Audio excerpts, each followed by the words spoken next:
তুমি যদি আমাকে ভালোবাসো তাহলে এখন তুমি নেশা করতেছো, নেশা করো, আমি ক্যামেরা অন করবো, আমি ভিডিও করবো, তুমি আটকাতে পারবে না, আমাকে বাধা দিবা না, আমি কি করো? ঠিক আছে, এটা যদি প্রমাণ দিতে হয়, আমার ভালোবাসার প্রমাণ যদি এভাবে দিতে হয় যে তুমি ক্যামেরা অন করবো, আমি নেশা করবো, তাহলে আমি নেশা করতেছি, তুমি ক্যামেরা অন করো। দেন ও ভিডিওটা করলো, ভিডিওটা করে আপনাদেরকে দেখালো, আপনারা দেখছেন কিন্তু স্পষ্ট ভিডিও।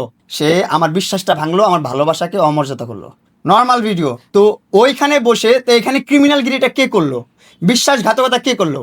আমার বউ অবশ্যই, তাই না? আপনি যদি আমার গায়ে পড়ে ঝগড়া করেন ভাই, আপনি যদি আমার গায়ে পড়ে মারামারি করেন প্রতিদিন, তাহলে আমি কতক্ষণ আটকায় রাখবো? আমার বাসায় আমি নিজে 2টা সিসিটিভি ক্যামেরা কিনে আনছি, এনে একটা আমার বেডরুমে লাগাইছি, একটা বসার রুমে লাগাইছি। কেন লাগাইছি? আমি লাগাইছি। কেন লাগাইছি? এটা বলে আমি নাকি ক্রিমিনাল। আমি যদি ক্রিমিনাল হয়ে থাকি, তাহলে এখন পর্যন্ত মোহনার একটা ভিডিওকে আমি আপনাদেরকে দেখাইছি?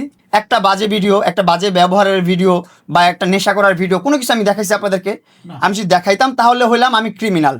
কিন্তু মোহনা যেটা করছে, সেপারেশনের পর ওর বাসা থাকে, আমি আমার বাসা থাকি, এরপরও আমি ওর বুঝাইতে গেছি, ওর একটা ফ্রেন্ডের বাসায় ছিল, ড্রাগস নিচ্ছিল, নেশা করতেছিল, নেশা করে ও বাসায় ঢুকবে, এই মুমেন্টে আমি ওরে বলছি চলো আমার সাথে।